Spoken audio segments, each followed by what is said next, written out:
Joyful wedding guests in vibrant attire, Maasai dancers' rhythms. Pedro, a meticulous chef, bustles around an outdoor kitchen, preparing a magnificent spread of Sudanese dishes. A stern-faced traditional police officer patrols the perimeter, his watchful eyes observing every detail. Kamau, the timekeeper, checks his schedule repeatedly, a growing impatience etched on his face, muttering, "The limousine is coming! It's coming!" In a beautifully decorated wedding tent, Miyako, the MC, beams into a microphone, announcing a staggering bride price. A collective gasp ripples through the guests as Eliza's eyes glisten, a single tear escaping, while Deng whispers urgently. Garang steps forward, asserting, "Half will be paid now, the other half in installments over 5 years," as Kamau scribes. Miyako raises his arms in triumph, shouting into the microphone, "Negotiation closed! Success!" A beat-up limousine, hours late, pulls up to a chorus of cheers and laughter, disrupting the wedding grounds. Deng and Eliza emerge, stunning in their elaborate Sudanese wedding attire. As the crowd erupts in joyous celebration, the flustered driver scrambles out, bowing apologetically. "So sorry, I went to the wrong village first," Grandma Yar exclaims. "This car came for tomorrow's wedding, not ours," as the couple and their entourage remain poised. Pedro, in his pristine chef's hat, beams as he meticulously arranges culinary masterpieces on long tables, each dish a work of art. Goliath, a man of formidable size, already moves with stealth, furtively sampling from the platters, a culinary bandit in plain sight. A traditional police officer approaches Pedro, his expression a storm cloud, casting a shadow over the festive spread. The officer's stern voice cuts through the air, demanding, "Food permit, now!" Pedro, defiant, gestures wildly at his creations. "Respect the stew, it's a masterpiece." In the opulent wedding tent, Miyako grandly ushers Deng to the microphone, proclaiming, "Deng, the floor is yours." Deng clears his throat, launching into a formal speech about robust synergies and emotional ROI, as guests discreetly check phones. Eliza, her eyes welling with exasperation, wipes a tear as Deng drones on. Kamau's piercing whistle cuts through the monologue, declaring, "Crying time exceeded. Next item." Inside the wedding tent, Pastor Joseph, with a gentle smile, prepares to begin the blessing. But Miyako snatches the microphone. The tent erupts in cheers as Miyako holds the mic aloft, proclaiming, "Let's hear it for the happy couple." Kamau, the event planner, strides forward, emphatically pointing at his wrist-worn schedule. "We're 5 minutes behind." Pastor Joseph sighs, attempting a third time to begin the ceremony amidst the commotion. A stern, traditional police officer steps into the aisle, demanding, "Order! Order in the court of love!" Amidst the quiet hum of the wedding tent, Grandma Ya, magnifying glass in hand, begins her meticulous investigation. Her eyes, sharp and suspicious, scrutinize Eliza's ring, searching for an elusive tag on the sparkling band. Her gaze then shifts, fixing on the pristine wedding cake, its perfect frosting hiding no barcode from her piercing stare. A soft bleat draws her attention. Grandma Ya turns, her eyes narrowing with deep suspicion at a nearby goat. Muttering under her breath, she declares, "Even the goat knows something is wrong here."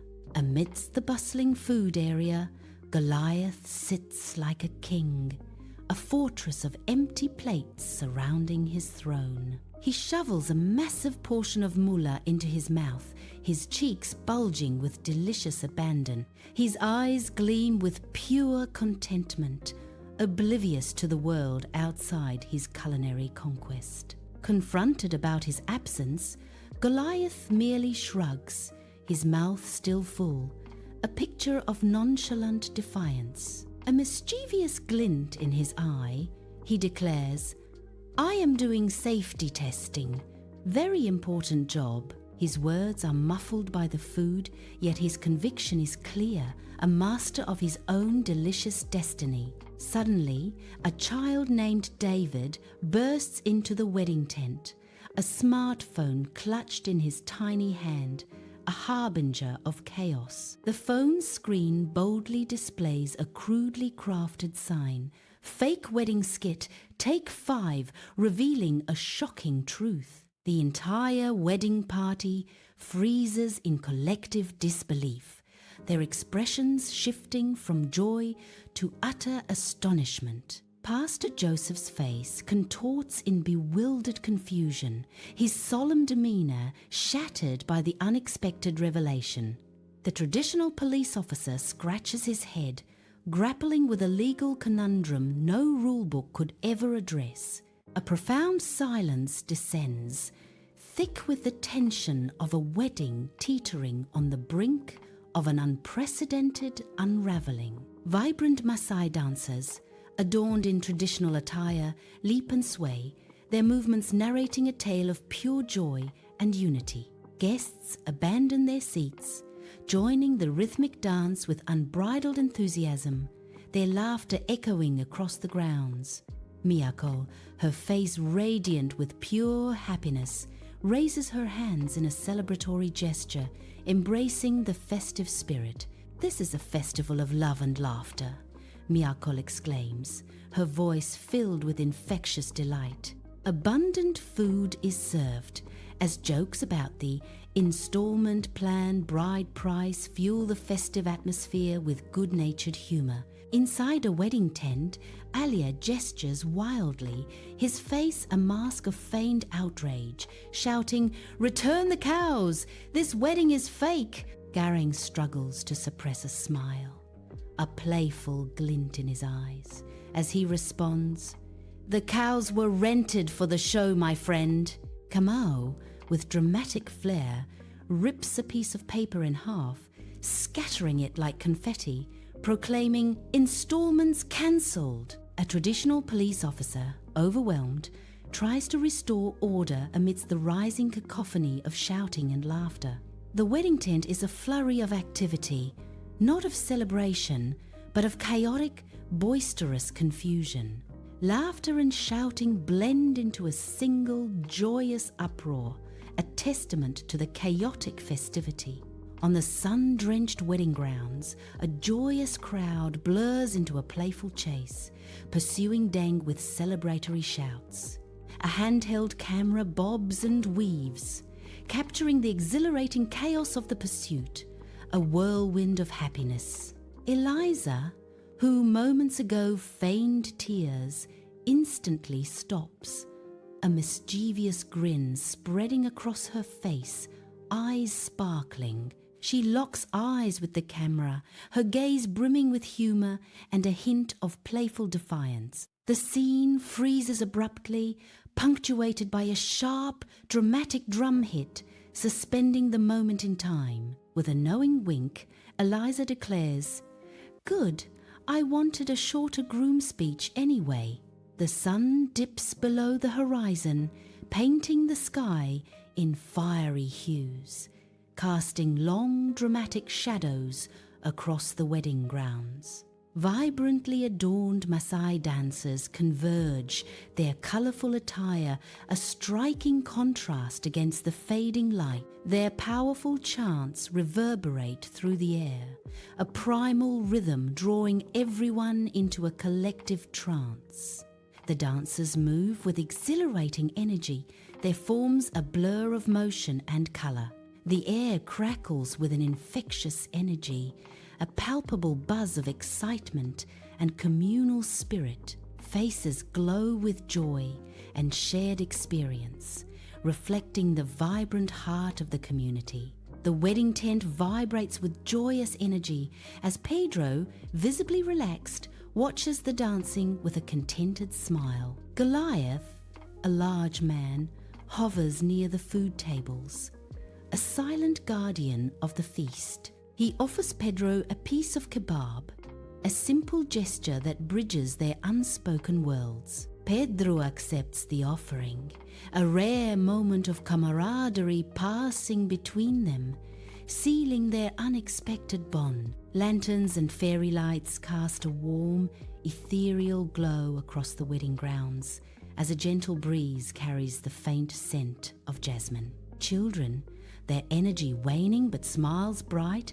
continue their game of chase amidst the swirling figures of dancing adults. The traditional police officer, his usual sternness completely shed, attempts a series of awkward but enthusiastic dance moves. He flails with unbridled joy, a surprising spectacle of liberation. Chuckles and good-natured applause erupt from the guests, celebrating his unexpected exuberance. Under the soft glow of string lights, Grandma Ya becomes the radiant heart of the wedding tent, her laughter echoing warmly. She is surrounded by younger guests, their faces alight with joy, captivated by her infectious energy. David sits comfortably on her lap, seemingly engrossed in his smartphone, a secret held close. He subtly turns the screen, revealing the audacious words,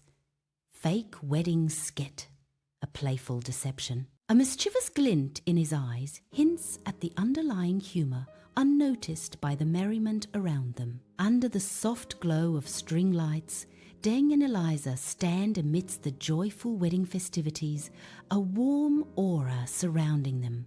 With a playful glint, Deng attempts to wrap his arm around Eliza's waist, a mischievous smile playing on his lips. Eliza, with a fond smile, playfully bats his hand away, her eyes sparkling with amusement as she teases him. Their light-hearted banter fills the air, a palpable connection woven into every word and glance. Inside the wedding tent, fairy lights twinkle, casting a soft glow on white drapes as conversations buzz and glasses clink. Miyako, microphone in hand, stands at the head table, his face alight with a wide, infectious grin. His eyes sparkle with amusement as he raises his glass, a gesture mirrored by the smiling guests around him. "To the best fake wedding ever! May our laughter be real!" Miyako exclaims, his voice booming with joy. A chorus of cheers erupts, filling the tent with jubilant celebration. Under the soft glow of the moon, Kamau meticulously checks his wrist-mounted device one last time, a shadow of anxiety on his face. A wide smile blossoms across Kamau's face as he removes his timekeeper hat, shedding his worries with the gesture. With a carefree laugh, Kamau abandons all his earlier anxieties, embracing the joyous atmosphere of the wedding. He joins the dancing crowd, his movements light and unburdened, fully immersed in the celebration. Kamau, now one with the festive throng, whirls and sways, his face radiating pure, unadulterated joy. Inside the wedding tent, Pastor Joseph's brow furrows in confusion, trying to grasp the unfolding jest. A light of understanding dawns in his eyes, slowly transforming his bewildered expression into a grin. A warm, genuine laugh bursts from Pastor Joseph, echoing through the tent, full of hearty amusement. Alia and Garang, still caught in fits of laughter, share knowing glances, their faces alight with mirth. They exchange light-hearted comments, the playful banter of rented cows and installments filling the air. The joyous sounds of their shared laughter and jokes create a vibrant, unforgettable scene within the tent. Under the night sky, wedding guests gather around a crackling bonfire, its warmth a beacon of joy. Flickering flames dance across their faces, illuminating smiles and shared laughter. Their voices rise in unison, weaving traditional songs into the warm, intimate night air.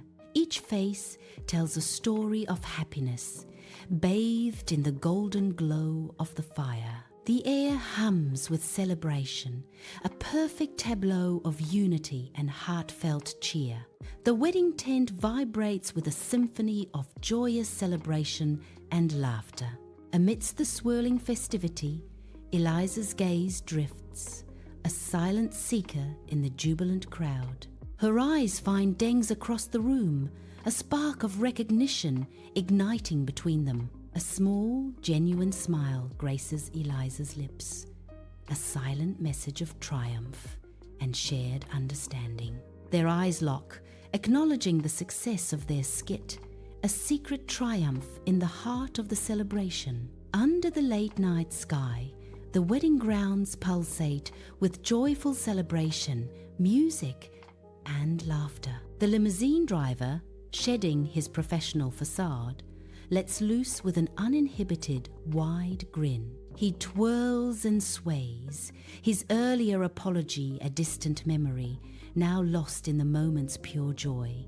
Surrounded by a lively group of guests, he dances with an infectious energy, pulling them into his orbit.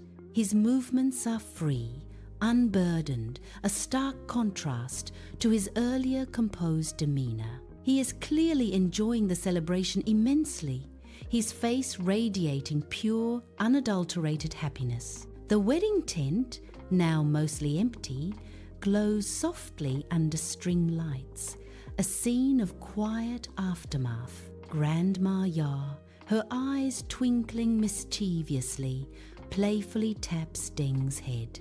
A soft chuckle escapes Deng, a warm, heartfelt sound in the hushed space. Grandma Ya's playful chiding rings out. Next time, boy, make sure it's a real wedding. Deng, with a hopeful smile, assures her, I promise I will. The wedding grounds awaken under the soft, ethereal glow of dawn, painting the scene in hues of gold and rose. Deng and Eliza sit on a bench, the last remnants of celebration, their eyes fixed on the majestic rise of the sun. Eliza's head gently rests on Deng's shoulder, a tender sigh escaping her lips, a moment of profound peace. The distant, melodious birdsong fills the air, a serene symphony marking the perfect, chaotic day's end.